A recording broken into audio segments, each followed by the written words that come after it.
देश में एक तरफ हिंदू एकजुटता का राग अलापा जा रहा है तो दूसरी तरफ मुस्लिम एकजुटता की यलगार उठाई जा रही है। दोनों तरफ धर्म के साथ साजिश और धर्म पर खतरे का राग अलापा जा रहा है।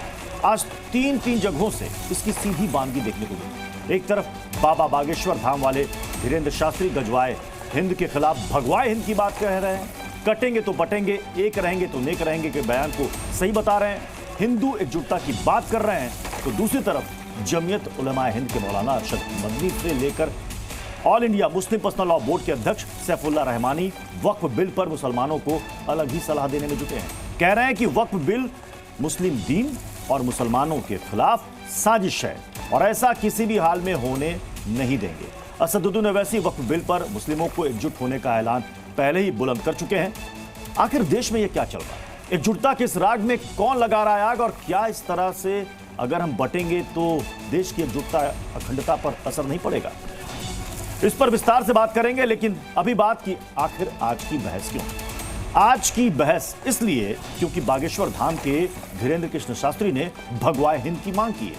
क्योंकि अखाड़ा परिषद के बाद धीरेन्द्र शास्त्री ने भी कुंभ में गैर सनातनियों की एंटी बैन की मांग की, उनकी एंट्री को बैन करने की मांग की। क्योंकि धीरेन्द्र शास्त्री ने कहा कि जिन्हें सनातन से दिक्कत है उन्हें कुंभ में बैन किया जाए। क्योंकि मौलाना अरशद मदनी ने धीरेन्द्र शास्त्री के बयान पर आपत्ति जताई। बहस इसलिए क्योंकि मुस्लिम पर्सनल लॉ बोर्ड के अध्यक्ष ने वक्फ बिल को इस्लाम के खिलाफ साजिश बताया है। तो ठोकेंगे इन सारे मुद्दों पर था, लेकिन उससे पहले यह रिपोर्ट देखिए।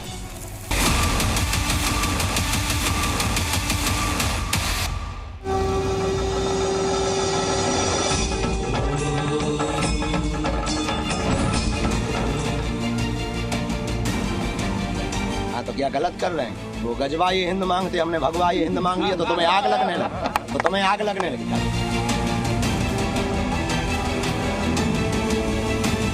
वो जानते नहीं गजवा हिंद क्या है, कहाँ है, इसकी क्या हकीकत है।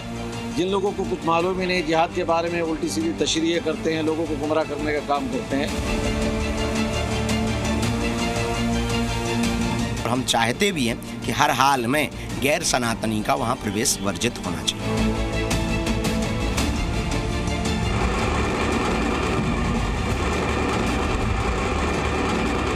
के मेले में किसी भी मुसलमान की दुकान नहीं लगाई जाएगी। ये फिरका प्रस्ताना फैसला मन को झंझोड़ने वाला है। उत्तर प्रदेश की सरकार को अखाड़ा परिषद पर लगाम लगानी चाहिए। अगर आप मुसलमान हैं तो हिंदू के नाम से आप दुकान क्यों लगा रहे हैं? हमारे ही धर्म, हमारे ही नाम से आप कमाते हैं, फिर हम ही को जो है तकलीफ पहुंचाते हैं। तो इसलिए इस पर रोक लगनी चाहिए। भगवा हिंद चाहिए, हम तो भगवाधारी है, हम सन्यासी है, तो भगवा हिंद का हम समर्थन करेंगे। भगवा लहरना चाहिए। चलिए बिना देर किए वो अपने मेहमानों से आपको मिलवा देते हैं। हमारे साथ हैं शहजाद पूनावाला बीजेपी के प्रवक्ता, विवेक श्रीवास्तव हैं लेफ्ट के नेता, आचार्य नवल किशोर दास जी हैं हिंदू धर्मगुरु हैं, अमितोष पारिक हमारे साथ जुड़ रहे हैं विश्व हिंदू परिषद के प्रवक्ता हैं, दानिश कुरैशी हैं AIMIM के प्रवक्ता और मोहम्मद असादी हैं इस्लामिक स्कॉलर हैं। शहजाद पूनावाला जी, शुरुआत में आप ही से करूंगा। ये भगवाए हिंद की जो मांग की जा रही है, इस देश में कौन गजवाए हिंद की मांग कर रहा है? नहीं, गजवाए हिंद की मांग तो बहुत पुरानी मांग है। LET, ISIS, अल कायदा यहाँ पर फोर्स के साथ एक इस्लामिक स्टेट स्थापित करना चाहते हैं। ये बात तो सबको पता है, उनके कागजों में, उनके डॉक्यूमेंट्स में। और इस बात को केवल ये आतंकी गुट नहीं, दुख की बात है कि कुछ राजनीतिक दल और कुछ मेन स्ट्रीम मुस्लिम ऑर्गेनाइजेशन जैसे कि दारुल उलूम देवबंद ने भी इसको जायज़ ठहराने का काम किया है। और गजवाए हिंद केवल, देखिए अभी तो 60-65 वर्ष हमारे यहाँ पर एक ऐसी सरकार रही जिसने तो आंशिक मुस्लिम राष्ट्र कायम किया था, तो फोर्स की जरूरत नहीं पड़ती थी, तो मुस्लिम फर्स्ट रिसोर्सेज पे होता था, मुस्लिम फर्स्ट शरिया लागू होता था सुप्रीम कोर्ट के आदेश के खिलाफ जाकर। आज ऐसी सरकार आई है जो संविधान लागू करती है, तो ये जिनकी मानसिकता में गजवाए हिंद है, उनका मैं आपको 2-3 उदाहरण यहां पे लाइव दे देता हूं। आपने एक वीडियो देखा होगा, काफी वायरल हो रहा है, एक बच्चे का, जो कश्मीर में लाल चौक में अभी दिवाली सेलिब्रेशन हुआ, तो वो बच्चा बोल रहा है कि यहां पर बुत क्यों लगाए गए, यहां पर प्रतिमाएं क्यों लगाई गई। ये छोटे बच्चे से लेकर, अभी देखिए यहां पे एक स्क्रीन पे असादी जी को ले आइए। असादी जी को बुत परस्ती तो छोड़ दो, असादी जी एक बार वंदे मातरम बोलना, ये आसादी जी को मैं बोलूंगा ना जय पैलेस्टाइन बोलो तो एकदम चीख के ओ जय पैलेस्टाइन बोलेंगे। अब एक बार उनसे बोलिए कि एक बार बोल दो वंदे मातरम या एक बार भारत माता मुझे लगता है कि इसमें आपत्ति नहीं होनी चाहिए। जहां पर 10 सेकंड में अपनी बात समाप्त कर दूं, उनसे लेना ये टेस्ट। भगवाए हिंद तो यहां का नेचुरल डिफॉल्ट सेटिंग है। भगवा का मूल भाव क्या है? त्याग। गजवाए हिंद का मूल भाव क्या है? जिहाद। गजवाए हिंद जो है वो विदेशी है, वो थोपी जा रही है। भगवाए हिंद तो यहां की मूल भावना है। तो भगवाए हिंद की तुलना गजवाए हिंद के साथ की ही नहीं जा सकती। हमारी नेचुरल डिफॉल्ट सेटिंग भगवाए हिंद है। पर मैं अब आसादी जी से पूछना चाहता हूं, बोलिए एक बार वंदे मातरम। ये तो राष्ट्र का नारा है, ये भाजपा का नहीं। एक बार बोलिए वंदे मातरम। आप कह चुके, मुझे सुनेंगे? बोलो, खामोश रहिए। बोलो मौलाना। मैं बताता हूं आपको गजवा हिंद के मायने क्या है। आप पहले वंदे मातरम बोलेंगे? अरे इसको छोड़ो पहले। अरे वंदे मातरम छोड़ दो, बताओ पहले आप क्या है, क्यों आप गलत तशरीह कर रहे हैं जब आपको मालूम नहीं है गजवा हिंद किसको कहते हैं? बताइए आप किसको कहते हैं गजवा हिंद? इस्लामिक स्टेट कायम करना। नहीं, किसने कह दिया? हम हिंदुस्तान रहते हैं, हम हिंदुस्तानी हैं। बोलो संविधान फर्स्ट, शरिया नहीं। बोलो क्या संविधान भी चलेगा, शरीयत भी चलेगी। अच्छा, भी लगा दिया। हिंदू निज़म चलेगा तो कानून भी चलेगा। अच्छा, वंदे मातरम बोलो मौलाना। भीगवा हिंद कह रहे हो, गजवा हिंद की जगह मौलाना एक अपने शब्दों को चयन ठीक से करो मौलाना। ये सब नहीं चलेगा तुम्हारे यहाँ पे। चलेगा आपका नहीं मौलाना, ध्यान से बात रखो। ये भिकवा क्या होता है? भगवा तुम्हारे तिरंगे का भी रंग है। क्या है भिकवा? है वो भिकवा क्या है? वो भगवा कह रहे हैं, उसको आपको मालूम नहीं है भगवा किसको कहते हैं? तो भगवा मुझे पता है, मैं पहन कर आया हूँ। एक बार बोलो वंदे मातरम। बोलने को आपके मुंह से निकलता नहीं वंदे मातरम। लफ्ज जय हिंद है जो वो नहीं है। लफ्ज जय हिंद है जब से भारत बना है। संविधान में असादी साहब जय हिंद है। अरे वंदे मातरम नेशनल सॉन्ग है, क्या पता नहीं इनको कुछ भी? नेशनल सॉन्ग है वंदे मातरम। असादी साहब ये कह रहे हैं कि अभी आपसे कहा जाए कि जय फिलिस्तीन तो आप तुरंत जय फिलिस्तीन कह देंगे। नहीं कहेंगे आप? नहीं कहेंगे। अरे तो वंदे मातरम में फिर क्या दिक्कत है? वंदे मातरम किसको कहते हैं? ये भारत है, ये अखंड भारत है। यह भारत को जय हिंद कहा जाता है, जय भारत बोला जाता है। वंदे मातरम नेशनल सॉन्ग है मौलाना। नहीं, बिल्कुल गलत है। क्या गलत है? राष्ट्रीय गीत है हमारा, वंदे मातरम सुजलम सुफलम मलयज शीतलम। ये हमारा नेशनल सॉन्ग है भाई। हम उर्दू दां हैं, हमें नहीं मकसद आता। हम उर्दू दां हैं। हमने हिंदुस्तान में 400 साल से उर्दू पढ़ी जाती है, लिखी जाती है, संस्कृत लिखी जाती है, पढ़ी जाती है। वंदे मातरम वंदे मातरम में आपको क्या एतराज है? उर्दू और हिंदी में इतना डिफरेंसेस क्यों? आप तो कहते हैं बांटने वाली सियासत, आप तो कहते हैं कि बांटने वाली सियासत नहीं करते, आप तो जुबान और भाषा में भी फर्क कर रहे हैं। आप देखिए, आपको मादरे वतन में कोई एतराज है? मादरे वतन जिंदाबाद। तो फिर ये बताइए ना, वंदे मातरम और मादरे वतन में क्या फर्क रहा? क्या कर रहे हैं असादी साहब? आपको नहीं अभी तो आप कहते हैं कि आप बांटने पर यकीन नहीं करते, जुबानों को भी बांट रहे हैं। अरे हिंदी और उर्दू का ही तो फर्क है, दोनों का मतलब तो एक ही है असादी साहब। आपको मालूम ही नहीं, खुद आप बहस करने आ जाते हैं। अरे साहब, अभी आपने कहा कि मादरे वतन जिंदाबाद, वंदे मातरम में आपको दिक्कत हो गई, बोल नहीं पा रहे हैं। हम नहीं बोलेंगे। क्यों नहीं बोलेंगे? हमें अधिकार दिया गया है जय हिंद कहने का। हिंदुस्तान जिंदाबाद, भारत जिंदाबाद, हिंदुस्तान जिंदाबाद। हमने ये सीखा है बड़ों से। जब हिंदुस्तान में आजादी मिली तो यही नारा हमको मिला। अच्छा, वंदे मातरम कह देंगे तो नहीं, वंदे मातरम कह देंगे तो दीन से अलग हो जाएंगे क्या? नई चीज क्यों नहीं आएंगे? हम कहेंगे नई चीज। अरे नई चीज, वंदे मातरम नई चीज है। वंदे मातरम नेहरू जी से भी पहले आई थी। नेहरू जी ने इनको नेशनल सॉन्ग बनाया। आपको मालूम नहीं है? शहजाद पूनावाला आपको मालूम नहीं है? पढ़ के आए करे किसी पार्टी के विचार। तो वंदे मातरम 2014 के बाद आया क्या? अरे आप थोपने की जरूरत नहीं है। हिंदुस्तान में जब हिंदुस्तान आजाद हुआ, इस पर जय हिंद का बोला जाता था। आज सारे फौजी भाई हमारे जवान सरहदों से लेकर दफ्तर की बोली तक जय हिंद है। पुलिस के अंदर सलूट किया जाता है, जय हिंद का किया जाता है। अब मूर्खता की सीमा होनी चाहिए। कोई वंदे मातरम लहराया जाता है, लाल किले के ऊपर जय हिंद कहा जाता है। 1947 से पहले वंदे मातरम बोला जाता था। जंग आजादी, पहली जंग आजादी के बाद ये सब नारे आए हैं। क्या बात कर रहे हो? ये सब हमारे राष्ट्रीय नारे हैं। भारत माता की जय, वंदे मातरम, ये सब। और इसको अडॉप्ट किया गया नेशनल सॉन्ग के रूप में। माता कैसे हो जाएगी? हम पूछते ठीक है, नहीं है जमीन को। मैं दानिश आप पूछो, कुरैशी जी, मैं आपका दानिश अधिकार है, दानिश आप कुरैशी पूछिए। मैं आपके पास आ रहा हूं। दानिश कुरैशी, ये जो गजवाए हिंद वर्सेस भगवाए हिंद, ये जो बहस छिड़ गई है, क्या इस बात में सच्चाई नहीं कि गजवाए हिंद किसने ये बोला? सर मेरा सवाल, असानी साहब मेरा सवाल अभी दानिश कुरैशी जी से, दानिश कुरैशी जी से मेरा सवाल है कि गजवाए हिंद इस टर्म का इस्तेमाल आतंकी संगठन भोले भाले मुस्लिम युवाओं का ब्रेन वॉश करने के लिए करते आए हैं। गजवाए हिंद को दीन से जोड़ते हैं, कहते हैं कि अगर बिल्कुल गलत है, अगर आप शहीद हो जाओगे तो आपको जन्नत में 72 हूरें मिलेंगी, चाहे वो जैसे मोहम्मद हो, चाहे वो लश्कर तैयबा हो, चाहे वो अलकायदा हो। ये सारे लोग इस टर्म का इस्तेमाल करते हैं। देखिए, मैं आपको एक बात बताऊं, दरअसल ये जो आप बातें कर रहे हैं ना, ये अंतर्राष्ट्रीय टर्मिनोलॉजी की बात कर रहे हैं। मैं आपको बताऊं, इस देश के अंदर में लोगों के नए नौजवानों की जो ग्रंथि बनाने की कोशिश कर रही है, वो भारतीय जनता पार्टी और आरएसएस कर रही है, धर्म के नाम पे कर रही है।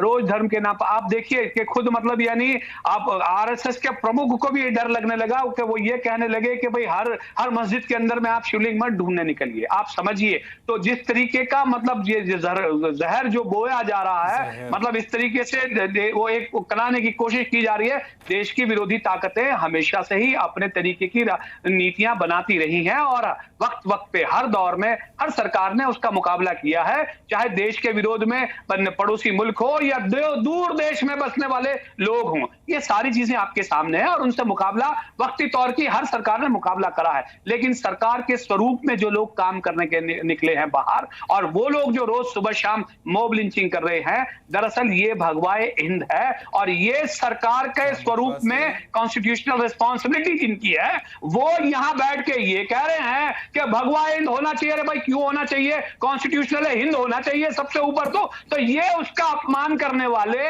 ये बातें कर रहे हैं भगवाए हिंद की और गजवाए हिंद की। दरअसल दिक्कत ये है इस देश में, जिनके पास जानकारी नहीं है ना, वो आके कुछ भी बोला जाते हैं। मुझे ये बताइए, इस देश में जब संविधान लागू हुआ तो तमाम लोगों को समानता के साथ में इंक्लूड किया गया।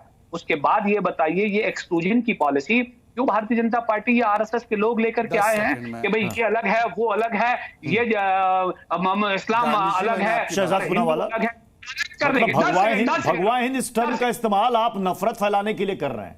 10 सेकंड में जी, इन्होंने कहा कॉन्स्टिट्यूशनल ए हिंद होना चाहिए, यूसीसी को स्वीकारो। 60 साल का बुढ़ा 12 साल की बच्ची से शादी करे और उसको धार्मिक संरक्षण कैसे मिले?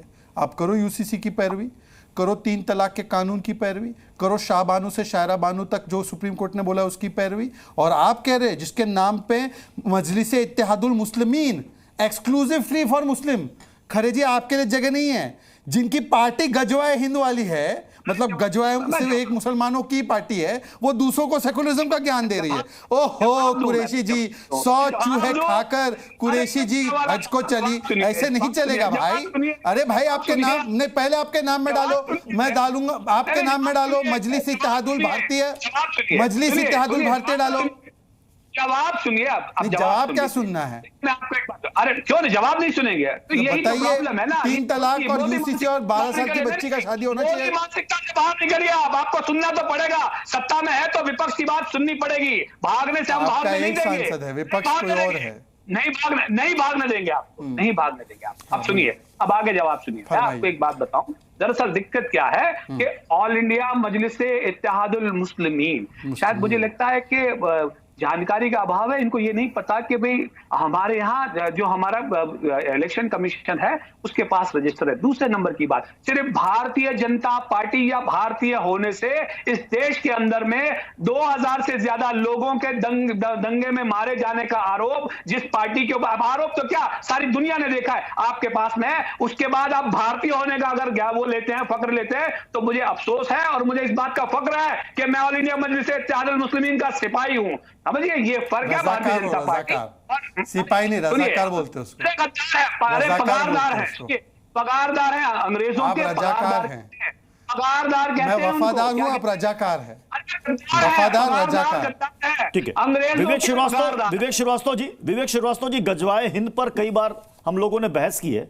सवाल यह है कि आतंकी संगठनों के अलावा या प्रतिबंधित संगठन जैसे पीएफआई, जिसे प्रतिबंधित कर दिया गया, क्या देश के अंदर किसी राजनीतिक पार्टी ने गजवाए हिंद की मांग की? क्या नहीं, कभी किसी ने नहीं करी। हमारे देश की जितनी राजनीतिक पार्टियां सब इलेक्शन कमीशन के साथ हैं, कॉन्स्टिट्यूशन को सभी फॉलो करती हैं, तो ऐसा भी नहीं है। इलेक्शन लड़ते हैं, हारते हैं, जीतते हैं, सरकारें बनती हैं, बिगड़ती हैं, और ग्रेसफुल लूजर भी होना चाहिए इलेक्शन में, तो ये मेरा ये मानना है। लेकिन ये है कि देखिए, धर्म विशेष के लिए बैटिंग करना, मेजोरिटेरियनिज्म की तरफ जाना, ये हेल्दी डेमोक्रेसी के साइन नहीं होते हैं। हमें मानना पड़ेगा 1947 के बाद ये भगवाए हिंद नहीं है, सेकुलर कंट्री। इसमें एक तिरंगा है, उसमें सभी रंग हैं, सभी धर्म और जातियां शामिल हैं। तो चाहे वो गजवाए हिंद हो या भगवाए हिंद हो, दोनों अनकॉन्स्टिट्यूशनल वर्ड हैं। वीरेंद्र शास्त्री जैसे आदमी सिर्फ अटेंशन कैच करना चाहते हैं। अब ये भाई बता दें मुझे, सनातन धर्म में कौन कौन नहीं आता? क्या जैन आते हैं, नहीं आते हैं? बुद्ध आते हैं, नहीं आते हैं? सिख आते हैं, नहीं आते हैं? आर्य समाजी जो मूर्ति पूजा को नहीं मानते हैं, आते हैं, नहीं आते हैं? मेरे जैसे एथिस्ट कम्युनिस्ट, हम आते हैं, नहीं आते हैं? तो हम सबकी एंट्री बैन हो जाएगी कुछ शहरों में। मतलब क्या मांग है, क्या इलॉजिकल मांग है, क्या कहना चाहते हैं? Nobody knows. अटेंशन ग्रैबिंग, लड़वा दो, भिड़वा दो, भावनाओं को जागृत करो, कुछ इलेक्शन में वोट लेने की कोशिश करो। उत्तर प्रदेश के बाईपोल्स हैं। लेकिन विवेक श्रीवास्तव जी वहां पर कहा गया गैर सनातनियों का प्रवेश नहीं होना चाहिए, लेकिन इसको इस्लाम से क्यों जोड़ा जा रहा है? अगर उसमें कहा जाता कि मुसलमानों की एंट्री बैन है, वो कह रहे हैं गैर सनातनी में हो सकता है कि हिंदू भी हो, सरदारों की एंट्री बैन करेगा। जो सनातन को ना मानता उसकी पूजा पद्धति कुछ और हो, वो भी हो सकता है। मैंने एब्सोल्युटली यही आपसे कहा कि गैर सनातनी को वीरेंद्र शास्त्री जस्टिफाई तो करे ना, लेकिन इन लोगों का इशारा मात्र मुसलमानों की तरफ होता है। क्या सरदारों की एंट्री बैन करेंगे? चाहे बोल दे वीरेंद्र शास्त्री कि कोई सरदार नहीं आएगा। इसका जवाब मैं अखाड़ा परिषद से लेना चाहूंगा नवल किशोर दास जी, कि गैर हिंदुओं की, गैर सनातनियों का प्रवेश बंद क्यों? ऐसा क्या हो जाएगा कुंभ में अगर वो आ जाए तो? ऐसा है प्रत्युष जी एक अनुष्ठान है, और जिसे उस अनुष्ठान से कोई लेना देना नहीं है। जो लोग जहाँ तक कहीं किसी में थूक देंगे, कहीं किसी में पेशाब कर देंगे, तो वहाँ 1 महीने तक पूरा अनुष्ठान संत महात्मा या आने वाले लोग करते हैं। वहाँ ये कहा गया है, जो सनातन परंपरा को न मानते हैं न जानते हैं, और हीन मानसिकता के कारण वहाँ जो अनुष्ठान कर रहे हैं उनको कहीं न कहीं अपवित्र करने का जो कुकृत्य करते हैं, ऐसे लोगों का प्रवेश न हो वहाँ। चूँकि हमारा अनुष्ठान है तो आप नहीं तय करेंगे वहाँ कौन आना चाहिए कौन नहीं आना चाहिए। प्रशासन का मेला नहीं है खाली, वो एक धार्मिक मेला है। धर्म के नाम पे मुल्क पे आप जमीन पे कब्जा भी नहीं कर सकते। ऐसे जमीन सबकी है, देश सबका है। आपका व्यक्तिगत प्रॉपर्टी हो, आप उसका अनुष्ठान करिए। तो काहे नहीं कि देश सबका नहीं है। अरे वक्त की पैरवी करने वाले जमीन कब्जा की बात करें, मतलब मेरा सबका देश है। अरे सबका देश है, पर जब मान लीजिए कोई मुस्लिम लोग हैं वहाँ सम्मेलन कर रहे हैं, मेरा क्या काम वहाँ जाने का? मैं क्या करूंगा वहाँ जाकर के? जहाँ केवल मुसलमान लोग हैं, ईसाई लोग हैं, मैं क्या करूँगा जाकर के? रोक सकते मैं क्या करूँगा जाकर के? क्या तरीका है? लेकिन वो आपको रोक नहीं सकते, राइट है जाना। वहाँ प्रशासन की देखरेख में मेला लगता है, वो धार्मिक पवित्र मेला है।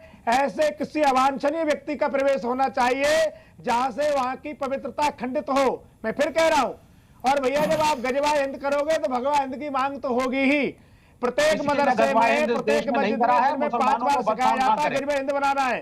आप गजवा हिंद बनाओगे तो भगवा हिंद की बात करेंगे? क्यों नहीं करेंगे? हम तो मानते हैं आर्य समाजियों को आने देंगे, आर्य समाजियों को आने देंगे, सरदारों को आने देंगे, और हिंदू राष्ट्र में हाँ सरदारों की स्वागत है।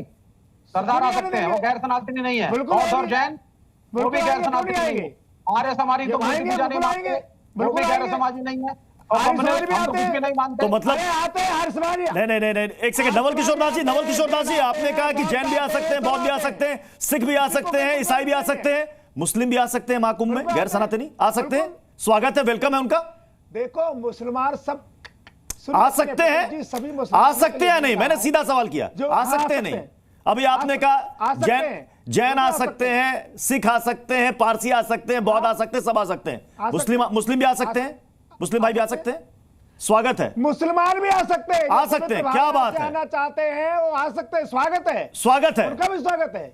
तो फिर अमितोष पारिक, फिर विरोध किस बात का किया जा रहा है जब यहां पर नवल किशोर दास जी कह रहे हैं कि सबका स्वागत है, वेलकम है, आइए, लेकिन कम से कम पेशाब, थूक, ये सारी चीजें, ये कुकृत्य यहां पर मत कीजिए। सबका स्वागत है, तो इसको इस्लाम से क्यों जोड़ा जा रहा है? अमितोष पारिक जी वो कह रहे हैं हमें टारगेट करने के लिए ये जारी किया गया है, हमें टारगेट किया जा रहा है। अभी तक ना सिखों की तरफ से विरोध किया गया, ना जैनियों की तरफ से विरोध किया गया कि गैर सनातनियों का प्रवेश बंद, लेकिन कुछ मौलाना कह रहे हैं कि साहब इस्लाम को टारगेट किया जा रहा है। अभी देखिए नवल किशोर दास जी ने इस लाइव शो के दौरान, डिबेट के दौरान कहा मुसलमान भाइयों का भी स्वागत है। अमितोष पारिक।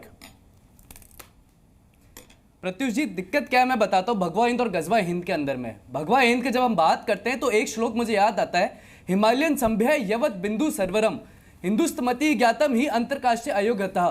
मतलब हिमालय से लेकर बिंदु सर्वरम तक पूरा भारत है, जम्बू द्वीप जिसे कहा। लेकिन गजवा हिंद कहते हैं तो 1930 में इलाहाबाद के अंदर में लीग में एक नारा लगा था। क्या लगा था? हो जाए अगर शोहे खुरसा का इशारा, सजदा ना करूं हिंदुस्तान की नापाक जमीन पर। ये गजवा हिंद है। और जिस गजवा हिंद की हम बात कर रहे हैं वो हम नहीं कर रहे। गजवा तुल जो है वो इन्हीं की खुद की हदीतों में लिखा हुआ है, जहां पर लिखा है कि आप भारत के ऊपर में कॉन्क्वेस्ट करो और फिर आपको क्या होगा, फिर सीरिया वापस आओ। गजवा हिंद का सपना हर मुसलमान देखता है। और कैसे देख रहा है? या तो डेमोग्राफिक कंडीशन बदल रही है, असम देख लीजिए, झारखंड देख लीजिए, बंगाल देख लीजिए। मां काली के ऊपर कुछ ही दिन पहले वहां पर कली किस तरह से वहां पे दंगे की स्थिति हो गई थी, किस तरह से कोलकाता में पंडाल गिरा दिया गया। होली की हम बात करते थे, दिवाली के ऊपर में इंदौर देख लीजिए, फरीदाबाद देख लीजिए किस तरह से, और राजस्थान देख लीजिए किस तरह से अटैक करे गए। फिर आप देख लीजिए वक्फ, तमिलनाडु, कर्नाटक, हैदराबाद किस तरह से जमीन हड़पाई जा रही है। 53 वक्फ ने अपनी जमीन हड़पा ली, जिसमें एसआई के पास ही 43 जमीन है। लेकिन आज देखिए बात क्या कर रहे हैं। अगर सिखों को हिंदू से अलग करने का प्रयास करते हैं लेफ्ट के बैठे हुए नेता, तो मैं बता दूं पहली एफआईआर प्रथम दृष्टया रिपोर्ट अयोध्या की निहंगे सिखों के ऊपर हुई थी। कहां चले गए थे ये? लेकिन जब गजवा हिंद की बात करते हो, जब हिंदू अपनी आवाज उठाए, तब इनको आपत्ति हो जाती है, सब धर्मनिरपेक्षता दिख जाती है। 1947 में विभाजन में 40% जमीन भारत की पाकिस्तान को दे दी गई, तब नहीं बोले यहाँ पे लेफ्ट के लोग। लेकिन जब वक्त को 1995 में दे दी, तब नहीं बोला गया इनसे। लेकिन हिंदू कटता है जिस तरह से बहराइच के अंदर में गणना हुई। कहां चले गए थे ये लोग? साफ और साफ गजवा हिंद का सपना। अगर गजवा हिंद, विवेक श्रीवास्तव इसका जवाब देना चाहता है, काउंटर करना चाहता है विवेक श्रीवास्तव।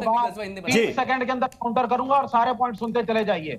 आरएसएस की साजिश है कि ये सिखों को, बौद्ध को, जैन को, साजिश पीएफआई की होती है, आरएसएस की नहीं होती। सनातन धर्म के अंदर ही आरएसएस की साजिश होती। 2047 का जो ड्राफ्ट आया था पीएफआई का, कहां चले गए थे आप? कहां चले गए थे 2047 के ड्राफ्ट के समय? आवाज नहीं निकली आपकी। अरे आप साजिश मत बोलिए, आप लोग की आदत हो गई है साजिश बोलने की। जो साजिश करता है उसके साथ खड़े होना छोड़िए, समझ में आ जाएगा साजिश किसकी होती है। चलिए, आई एम साजिश करता नंबर 1। अब सुनिए पॉइंट। आप जाइए स्वर्ण मंदिर, शिरोमणि गुरुद्वारा प्रबंधक कमेटी, अकाल तख्त के सामने, और वहां जाकर के जत्थेदार जो मुख्य है उससे पूछिए क्या सिख धर्म अलग है या नहीं, वो बोलेगा है। आप जैनियों के पास जाए, बोलेगा है। 1984 में सिख दंगे हुए थे, पहले मेरी बात को, they are not a part of Sanatan. फिर आप ये आरएसएस की साजिश है। कहां चले गए थे? क्या बात कर दी? फर्स्ट इंफॉर्मेशन रिपोर्ट प्रत्युष जी जाके गूगल में चुनौती से जवाब नहीं देता हूं इसकी, कि पहली प्रथम दृष्टया रिपोर्ट सिखों के द्वारा हुई थी, उनके अगेंस्ट हुई थी प्रीवी काउंसिल में। जाके देखिए, हिंदू को बांटना, जातियों में बांटना, विभाजन करना, ये सिर्फ लेफ्ट का और एआईएमएम का काम है और इस्लामिक स्कॉलर का है। ना तो ये किसी कोई हिंदू होने देगा, क्योंकि सब हिंदू एक हो चुका है। वक्त आता है तब कहां चले गए थे आप? कहां चले गए थे वक्त जब जमीन हड़पता है? दिवाली पे पटाखे फोड़ने पे जब इंदौर में मारा जाता, कहां चले गए थे आप? मैं शहजाद पूनावाला फिर आपके पास आ रहा हूं। शहजाद पूनावाला, गजवाए हिंद, नहीं गजवाए हिंद की बात जो हो रही है, आतंकी संगठनों के द्वारा गजवाए हिंद का इस्तेमाल किया जाता रहा है और किया जाता रहेगा आगे भी, क्योंकि 2023 में ज्यादा दिन पुराना नहीं है, उनकी जो पत्रिका निकलती है अल कायदा की, उसमें बकायदा भारत का जिक्र है, प्रधानमंत्री नरेंद्र मोदी, सीएम योगी आदित्यनाथ का जिक्र है, और कैसे मुसलमानों को भड़काने का उसमें जिक्र किया गया है। वो मैं यहां पर बताना नहीं चाहता कि क्या क्या करेंगे तुम, जिहाद फैलाओ और ये सारी चीजें। लेकिन एक बड़ा सवाल है कि क्या किसी पॉलिटिकल पार्टी ने कभी भी गजवाए हिंद की वकालत की है, जिसे बार बार मुद्दा बनाया जाता है? सर, वकालत नहीं, लागू किया है। हमारे रिसोर्सेज पे पहला अधिकार मुसलमानों का कांग्रेस ने कहा है, किया है। ओबीसी आरक्षण छीनकर मुसलमानों को देना, किया है।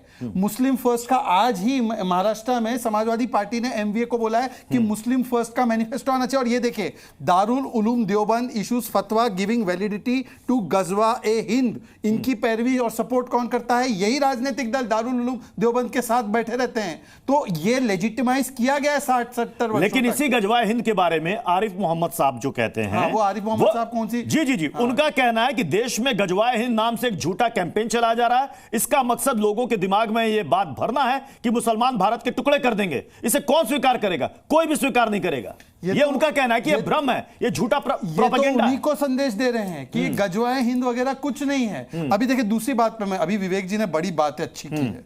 विवेक जी ने बोला है और नवल जी ने भी बोला है। नवल जी ने देखो कितना बड़ा दिल दिखाया, उन्होंने बोला कि मुसलमानों सबके महाकुंभ के लिए।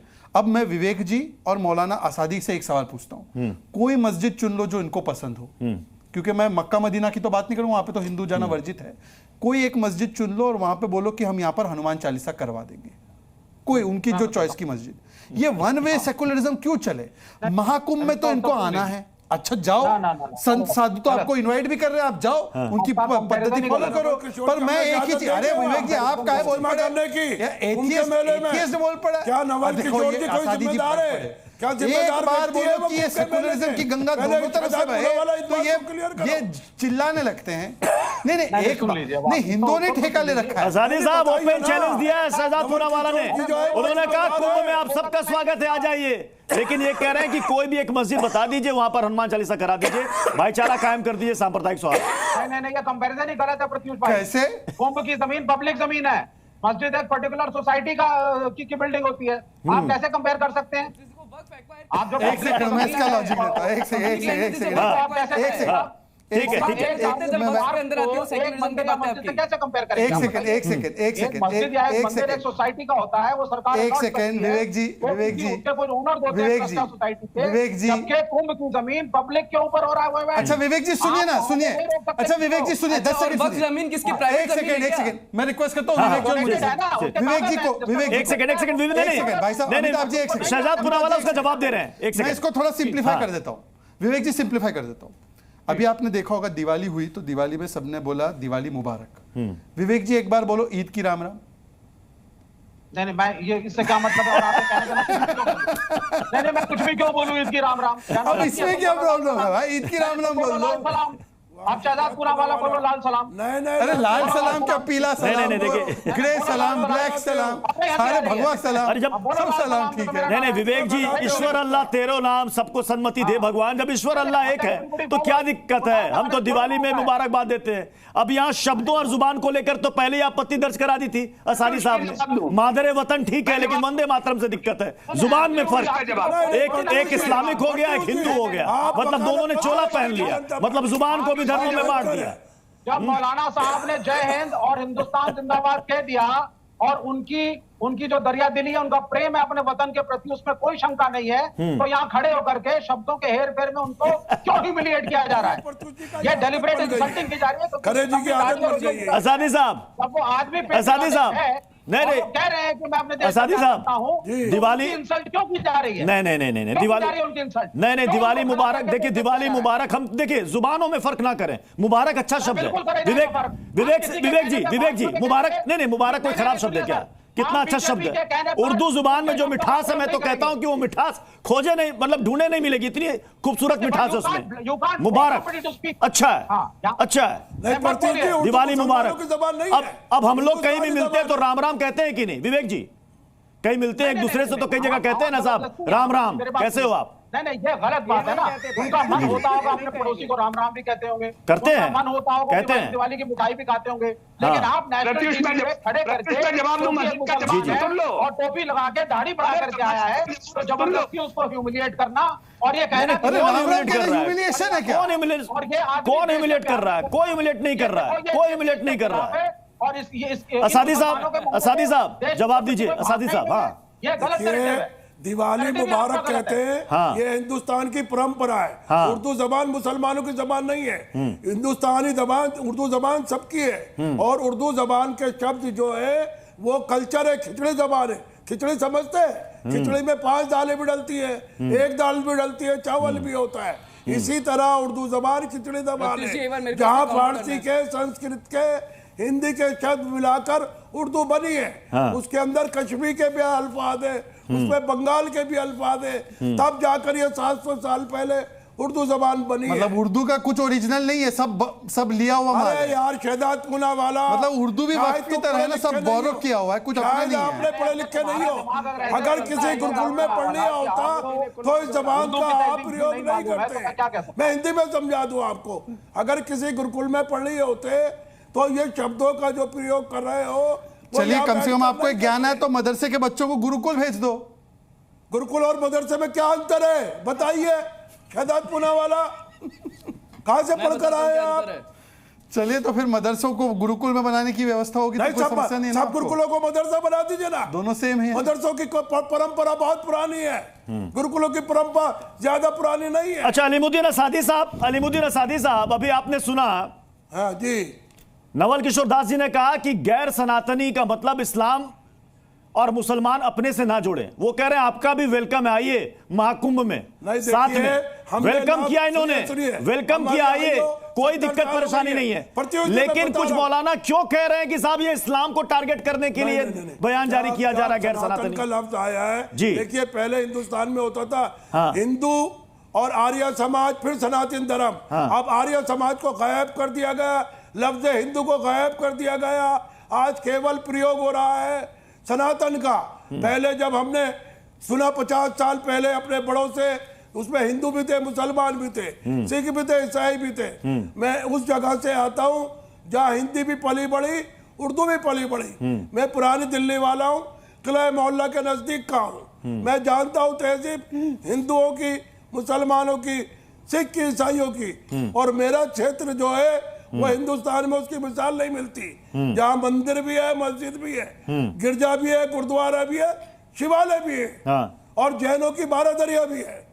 मेरा ताल्लुक उस जगह से जी। मैं सब मजहब का आदर करता हूँ, सम्मान करता हूँ, और सब मजहब के जो उनके त्योहार होते हैं उसमें शरीक होता हूँ। मुझे मैं आ रहा हूँ दानिश कुरैशी जी आपके पास आ रहा हूँ, क्योंकि आज चूंकि बहस चल रही है तो इसी बहस के बीच में अरशद मदनी का भी एक बयान सामने आ गया वक्फ को लेकर के, जिसमें वो ये कह रहे हैं, एक सेकंड, मेरा सवाल दानिश कुरैशी से, वो ये कह रहे हैं कि इसमें जो संशोधन है ये मुल्क को बांटने के लिए है, मुसलमानों के लिए जहन्नुम बनाने के लिए है, मुल्क में आग लगाने के लिए है।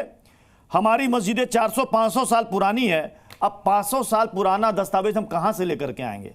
अगर हमने कह दिया तो मान लीजिए, ये कैसे होगा दानिश कुरैशी जी? देखिए सबसे पहले तो मैं भारतीय जनता पार्टी का जो एजेंडा है ना वो आज मैं खोल देता हूं। अभी इन्होंने ये कहा कि भाई किसी भी मस्जिद में आप बुला लीजिए, आपको वहां पर वेलकम करते हैं या नहीं करते हैं। तो देखिए जितने भी पैनलिस्ट हैं सबको मैं खुले मंच से दावत देता हूं कि आप आ जाइए ख्वाजा मोइनुद्दीन चिश्ती के मजार पे अजमेर में। आप वहां देखेंगे नमाज का टाइम होता है, जो लोग नहीं वो कह रहे हैं मस्जिद आप मजार ले जा रहे हैं। सुनिए अरे मस्जिद और मजार में अंतर पता है आपको? अरे नमाज भी वही होती है, आपको नहीं पता? दरअसल शहजाद को नहीं पता, देखो मोदी जी भी हर बार चदर भेजते हैं वहाँ पे। अरे मजार और मस्जिद अलग होती है मेरे भाई। पहले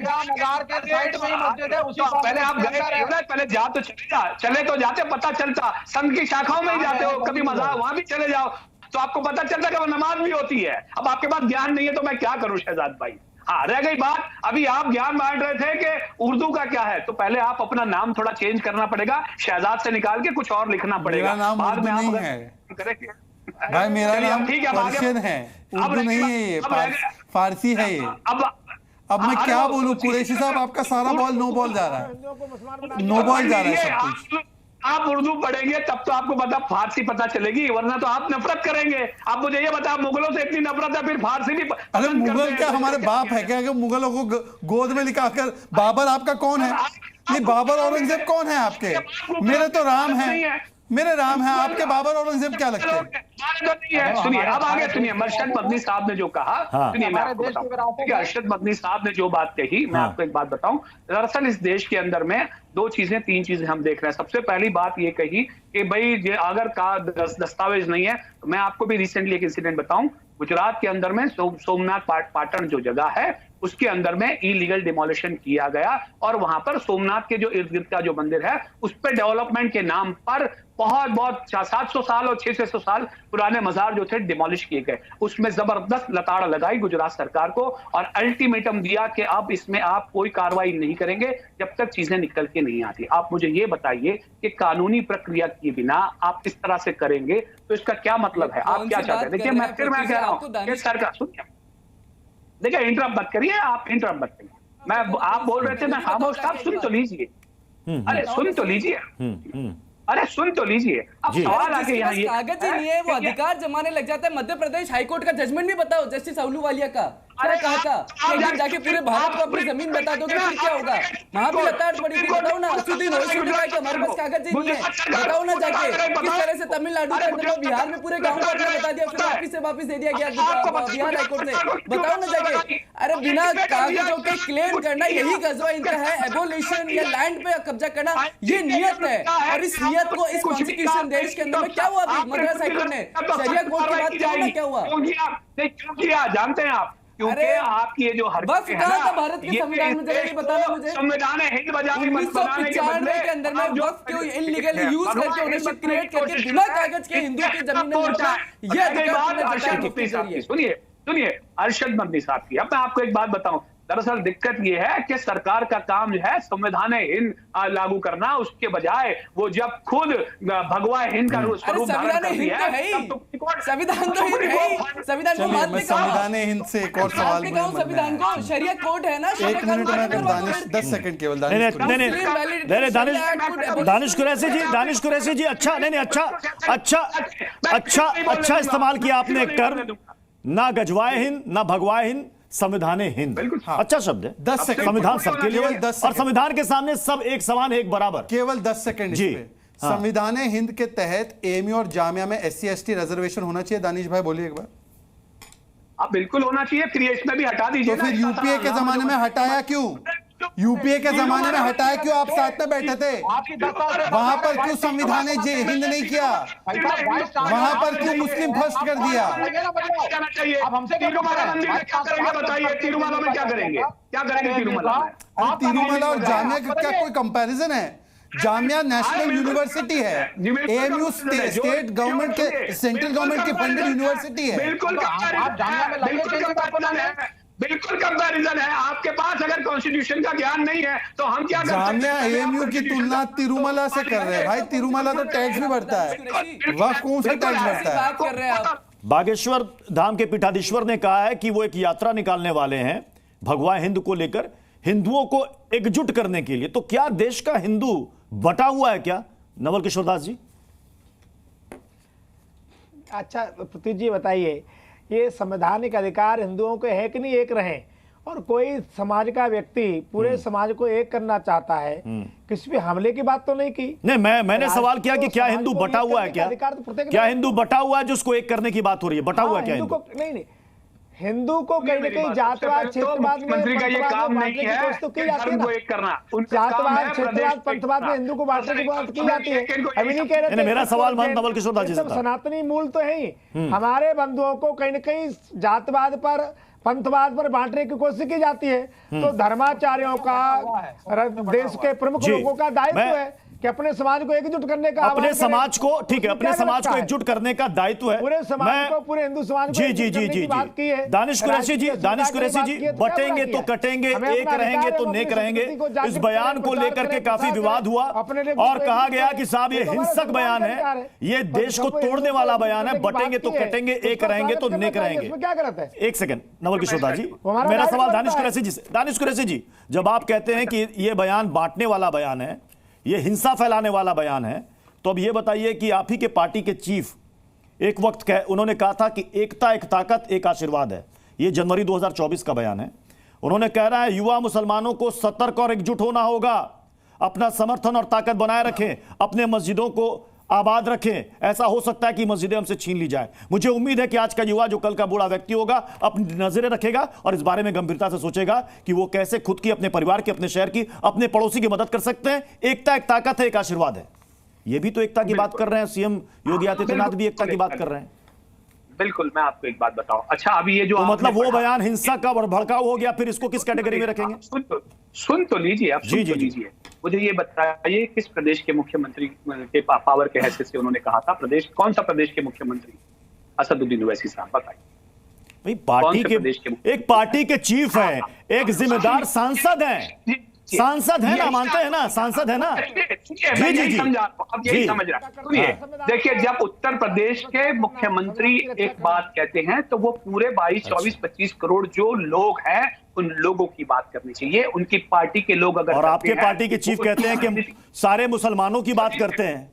अगर सारे मुसलमानों की बात करते हैं तो देश में 17 करोड़ से 20 करोड़ मुसलमानों की बात करते हैं। वो मुसलमान आदिवासी तमाम की बात करते हैं। और सुन लीजिए, इसलिए हमको पार्लियामेंट्री अवार्ड इसलिए मिलता है क्योंकि हम वहां जाके सबकी बात करते हैं। ये बाकी जितनी भी बातें कर रहे हैं, मतलब आप एकता की बात करें, आप एकता की बात करें तो ठीक, कोई दूसरा कह दे तो गलत बांटने वाली बात हो जाएगी। मुख्यमंत्री करेगा, भाजपा की राजनीति करेगा तो विरोध करेंगे हम, तो 100% करेंगे, क्यों नहीं करेंगे? मतलब ये कह रहे हैं सांसद है, कह सकते हैं, बतौर मुख्यमंत्री उनको ऐसा नहीं कहना चाहिए। शहजाद पूनावाला जी, हाँ, शहजाद पूनावाला, केवल 20 सेकंड।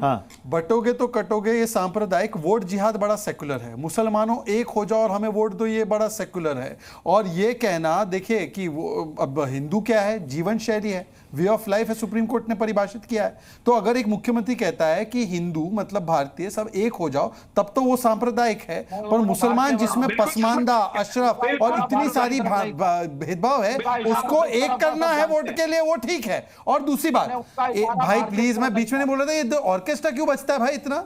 अब सुन लीजिए, कुरैशी साहब, अरे भाई विवेक जी रुक जाइए, आप रुक जाइए। कुरैशी साहब, आपकी पार्टी का नाम का मतलब है मुसलमानों एक हो जाओ, हमारे साथ आ जाओ। आप कह रहे हैं कि भारत के लोगों को एक नहीं होना चाहिए, मुसलमान एक होना चाहिए। आपकी पार्टी में इत्तेहाद, इत्तेहाद का मतलब क्या? कम टुगेदर, इत्तेहादुल मुस्लिमीन, मतलब मुस्लिम एक हो जाओ पर बाकी सारे बढ़ जाओ। गाने के लिए आंदोलन चलाने वाली भारतीय जनता पार्टी, वो देश में विवेक श्रीवास्तव जी दोनों ही एकता की बात कर रहे हैं, लेकिन एकता को लेकर के जो नारे बुलंद किए जा रहे हैं, कहीं देश का बंटवारा तो नहीं हो रहा? नहीं, बिल्कुल देश के बंटवारे की तरफ ही जाएंगे अगर नहीं संभाला गया। अगर रोज हेट स्पीचेस चलेंगी, चाहे मुसलमान नेता बोले या हिंदू नेता बोले या हमारे यूपी के मुख्यमंत्री बोले, ये गलत है। देश को बचाना होगा और उसमें हम सबकी जिम्मेदारी बनती है। और दूसरी बात यह है, देखिए, एक बात को, फर्क को समझिए। आपने असदुद्दीन ओवैसी का एक एग्जाम्पल दिया, मैं उनकी पार्टी से नहीं, उनका समर्थक भी नहीं। और दूसरा, आपने योगी आदित्यनाथ का नाम दिया। दोनों का फर्क समझा देता हूं मैं आपको। फर्क यह है कि योगी आदित्यनाथ एक इलेक्टेड चीफ मिनिस्टर है और मेजॉरिटी कम्युनिटी जो कि 85% हिंदू है उसमें से आते हैं, जो कि डिफेंसिव पे नहीं। और जो दूसरा नेता है इस वक्त 2024 के अंदर, वो उस कम्युनिटी से है जो डिफेंसिव और बैकफुट पे है, जिसके नेताओं को, जिसके लोगों, अरे भारत में सब इक्वल है भाई। रोज ह्यूमिलिएट किया जाता है टीवी चैनलों और डिबेटों पे। उनको फोर्स किया जाता है कि तुम डिक्लेयर करो, नाम लो, अपनी मस्जिदों के बारे में बताओ। एक सेकंड, ओवैसी कोई माइनॉरिटी से नहीं, ओवैसी सेकंड बिगेस्ट मेजॉरिटी से है। और शहजाद पूनावाला रोज करते हैं ये। अरे विवेक, मैं खुद उसमें कम्युनिटी से हूं, हम सेकंड बिगेस्ट मेजॉरिटी है। ये क्या है? हम सेकंड बिगेस्ट मेजॉरिटी है, हमको माइनॉरिटी क्यों बना रहे हो? सॉरी क्या सॉरी? 14.50% है सिर्फ। अच्छा, पारसी कितने हैं? हाँ, पारसी कितने हैं? मुझे आप टारगेट कर रहे हैं मुसलमानों को। पारसी कितने हैं? डिबेटों में आप वो टारगेट नहीं कर रहा मुसलमानों को, आप मुस्लिम अपीसमेंट कर रहे हैं साहब। टारगेट बहुत अलग हो गया है, ये देश सोच के बोलिए। पता नहीं कौन सा गजवाए हिंद आ जाएगा। अरे मुसलमान टारगेट हो रहा हो तो उसकी पॉपुलेशन बढ़ रही होती क्या? लैंड कब्जाए जा रहे होते क्या? कन्वर्जन इंक्रीज हो रहे होते क्या? डेमोग्राफिक चेंज हो रहा होता क्या? शिमला हल्द्वानी जैसे विषय हो रहे होते क्या? क्या बात कर रहे हैं आप? अरे पहले सुनिए आप जरा। As a qualified person in a Waqf board tribunal. नहीं, क्यों मुसलमान टारगेट है ही नहीं इस देश के अंदर में? जब भी नेशनल इंटरेस्ट की बात आती है, मुसलमान टारगेट कैसे हो जाता है आप लोगों के लिए? ये बताएं। सीएनआरसी देश की लाएगा, मुसलमान टारगेट है। वक्फ अबॉलिश करो, मुसलमान टारगेट है। मंदिरों की बात करो, मुसलमान टारगेट है। नेशनल इंटरेस्ट की बात करो, मुसलमान टारगेट है। हलाल बैन रेडी की बात करो, मुसलमान टारगेट है। वक्फ को हटाओ, मुसलमान टारगेट है। संविधान की बात करो, मुसलमान टारगेट है। अरे मुसलमान कभी इस देश के अंदर बिना टारगेट के रह रहा है कि? तो 1947 से आज तक। अरे क्या बात कर रहे हैं? आप लोग जो मुसलमान को टारगेट कर रहे हैं, ये देश का एक सवाल विवेक जी से पूछ सकता हूं, केवल एक सवाल, अपनी लैंग्वेज को अपने अनुसार से देखिए। विवेक जी, आप मेरे मित्र हैं, आपसे एक छोटा सवाल। मैंने मौलाना से बोला वंदे मातरम बोलो, क्या वो टारगेटिंग थी मौलाना की? आप मुझसे बोलिए ना, वंदे मातरम बोलो, मैं भी नहीं अरे बोलूंगा। मौलाना कौन, मौलाना क्या पेरिस से आए क्या? नहीं, मौलाना कहाँ से? हम हिंदुस्तानी हो तो आप भारतीय, आपका कोई ताल्लुक नहीं हिंदुस्तान से। सवर्ण कायस्थ यहाँ बैठा हूँ, मैं नहीं बोलूंगा वंदे मातरम, नहीं बोलूंगा वंदे मातरम। आप सबकी जमात ही एक है, आप सब जाके पाकिस्तान जिंदाबाद बोल के पैलेस्टाइन जिंदाबाद बोल रहे हो। अपने देश के प्रति और अपने देश से प्यार आप करता कहाँ हूं। के हो शहजाद? कोई बीजेपी का प्रवक्ता आके आपकी भूमि कौन सी है, बता दीजिए। मैं अपने मौलाना वो सवाल मत पूछो जिसका जवाब आप सुनने की स्थिति में नहीं रहे। आपकी भूमि कौन सी है? नहीं करता हूँ ये, मैं एक पेट्रियोटिक इंडियन हूँ, तो आप मेरे और मौलाना साहब वंदे मातरम बोलना अनपेट्रियोटिक है क्या? जय हिंद बोलेंगे, जिंदाबाद ये बोलेंगे। कैसे है भाई? वंदे मातरम पेट्रियोटिक है। जय मैं हिंद। बोलूंगा आई लव इंडिया, मैं आई लव इंडिया बोलूंगा। अरे आई लव इंडिया भी बोलो, पर वंदे मातरम बोलने में क्या समस्या है? है ही नहीं, वो संवैधानिक लफ्ज नहीं है, कायस्थ हूं मैं, कायस्थ। संवैधानिक लफ्ज नहीं है वो। हाँ, ये थोड़ी ना कि बीजेपी का प्रवक्ता आके जो बोलेगा हम बोलेंगे। You can't blackmail. अरे वंदे मातरम नेहरू जी ने उनकी सरकार के समय आया था। ब्लैकमेल कहाँ से हो गया? हमारे कहने पे पेट्रियोटिज्म थोड़ी ना करेंगे, हम पेट्रियोटिक हैं। वंदे मातरम नेशनल सॉन्ग कब बना? आप मुझे बताइए। मैं असादी साहब आपके पास आ रहा। असादी साहब एक सेकंड। असादी साहब अरशद मदनी का जो बयान, जिससे पहले मैंने चर्चा से पहले कहा कि जब वो कह रहे हैं कि 500 साल 800 साल पुरानी हमारी मस्जिदें हैं, हम उसके कागज कहां से लाएंगे? हमारे पास वक्फ की जमीनें हैं, हम उसके कागज कहां से लाएंगे? तो बिना कागज के तो कोई भी दावा कर देगा, कहेगा कि 1000 साल से ये हमारी मिल्कियत है, ये हमारी प्रॉपर्टी है, लेकिन कागज हम कहां से लाएंगे? तो फिर साबित कैसे होगा दावा?